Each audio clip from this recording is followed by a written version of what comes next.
Hey everyone, Robert Swanson here with Comic Crusaders. I am joined by the very talented, the man, the myth, the legend, Ben Bishop. Ben, how are you, sir? Great, how are you doing? It's day 3 of the con, so moods are fluctuating, so it'll be interesting to see how I hold up. How's Pop Culture Con been treating you? It's awesome, I love this show. I always say it's one of the best run shows. I think last year it was the 3rd biggest convention, so happy to be here.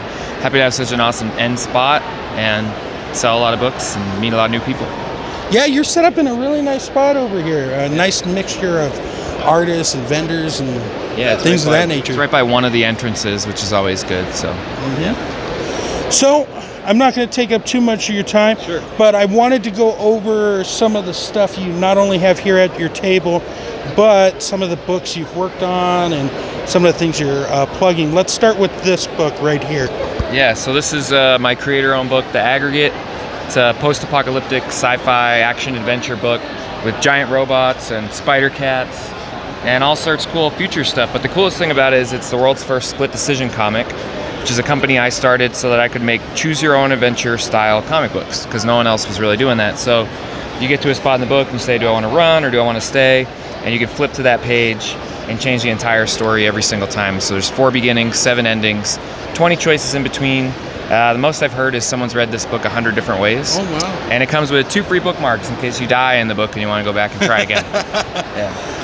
So what's been the feedback with that book? Has it been overall? Yeah, I mean, no one's told me they didn't like it, which is good. But a lot of people like the fact that you get to reread it and you get a lot of use out of just one book.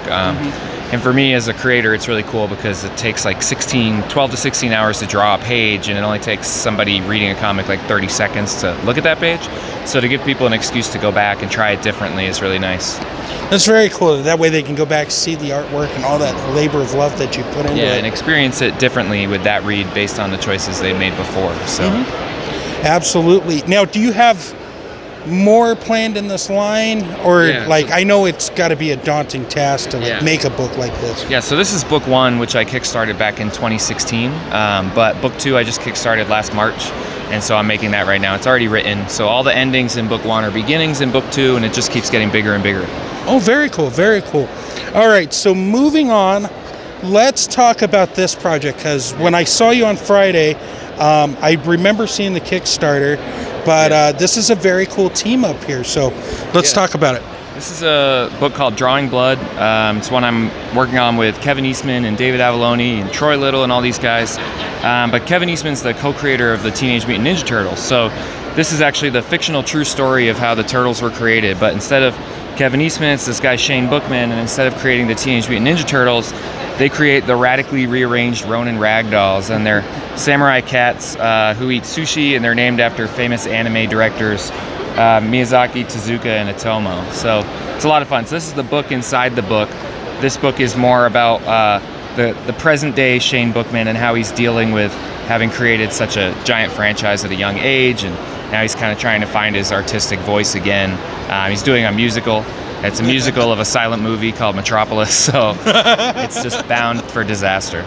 So very awesome. Yeah, and we're working on the next book of that as well. I've already started on the pages for that. So my time's pretty split right now between Drawing Blood 2 and Aggregate 2. You're just a busy bee. Yeah, lots of conventions. So moving on to some of the stuff that I would say a lot of people know you for is your drawings and work on the Turtles. Yeah, I've always loved the Turtles. I grew up with the cartoons and the toys and all the underwear and sleeping bags and things like that. And I only got into the comics when I was in my teens and whatnot. And it was cool to see how different they were then to when they got gobbled up by the franchise machine. But I actually love the franchise machine. I love the colors and the characterization between all the turtles, and again, that's what I was raised on, so I enjoy that just as much. But now getting to work with Kevin, co-creator, and doing Turtles has been pretty amazing. We did this book here, Target R, together, which is all written by Kevin and drawn by me, and it's kind of our love letter to Weapon X. So instead of Weapon X, it's called Target R, and Raph is pushed to his breaking point. His eyes literally turn red with rage, and he's pushed to really lose control, and you see the animal side of him, even if that animal side is a turtle. Now, for me, Ghostbusters and Turtles were my childhood. Yeah. Like real Ghostbusters, so that cover right there is just. Yeah, that's one of my favorite covers, and it's one of the ones that IDW actually asked me for, because a lot of times stores will commission variants or conventions will commission variants, and that's awesome, and then that's the exclusive for that con.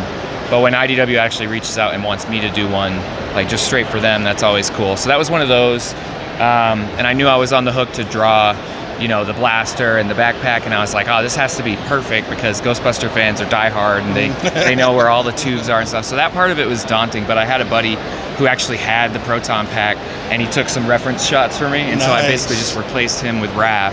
And then when it came time for the background, I just thought it looked so good on white.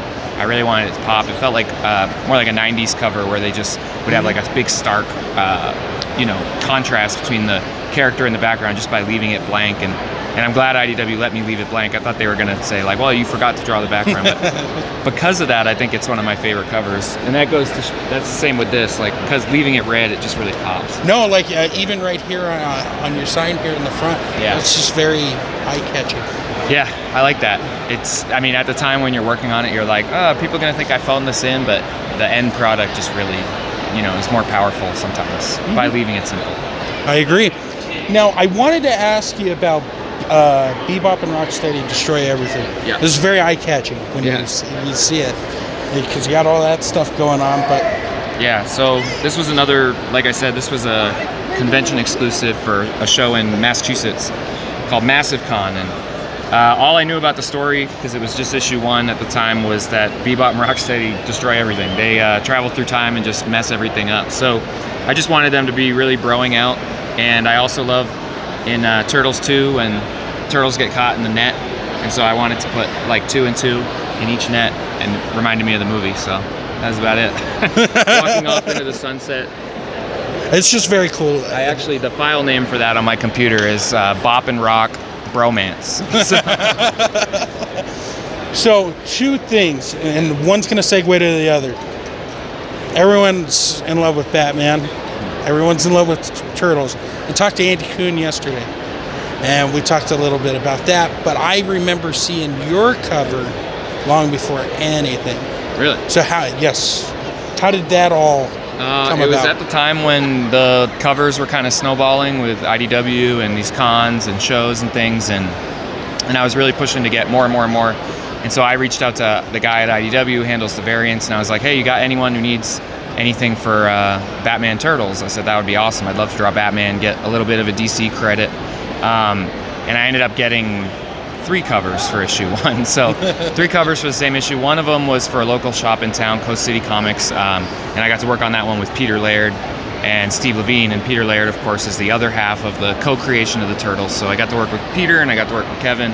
And Steve Levine was one of the original artists at Mirage too. He did a lot of lettering and coloring and inking and just everything else, basically. So it was really great to work on that one. And then the other 2 were one's for a shop called Amazing Fantasy. I think they're in the Midwest. And then the third one was this Batman Zing cover, which is like, Zing, I guess, is an Australian store, kind of like a GameStop. But as far as I know, they never made them to never made it to Australia. So they either sank to the bottom of the sea, or I think the only ones I've ever seen are the ones I have here on my table. Yeah. That's awesome.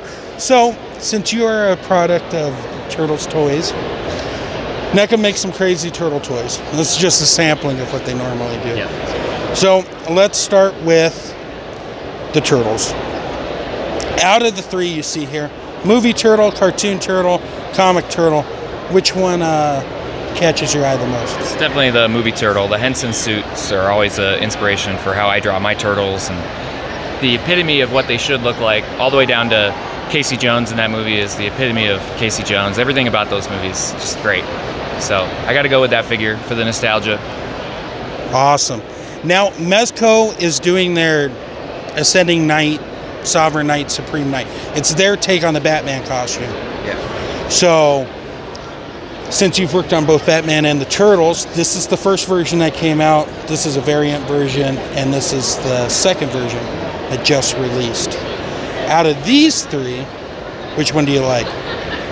You like the Keaton inspired one? Of course. Keaton is the same. It's like the Henson suits are the pivotal turtles. Keaton is pivotal Batman. And the black suit's awesome too with the yellow, because I realized later on, like as I was growing up, you never really saw that in the comics that way. And it was kind of like the movie version. And everyone accepted it because Batman's suit is always changing, and you're like, yeah, they can do anything. It's just like Iron Man. You want to see the new suit.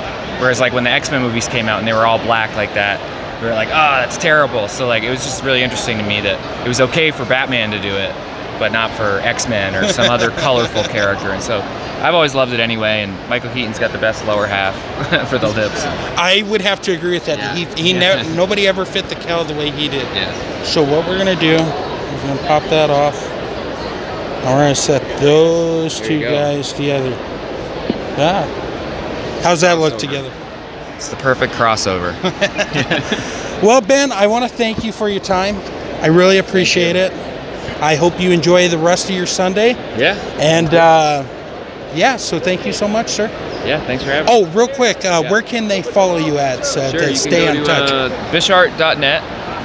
I'm on Instagram and Twitter at Bishart. And if you want to know more about the aggregate, just go to theaggregatebook.com. Awesome. This is Robert Swanson from Comic Crusaders. Thank you so much, and we'll catch you guys later.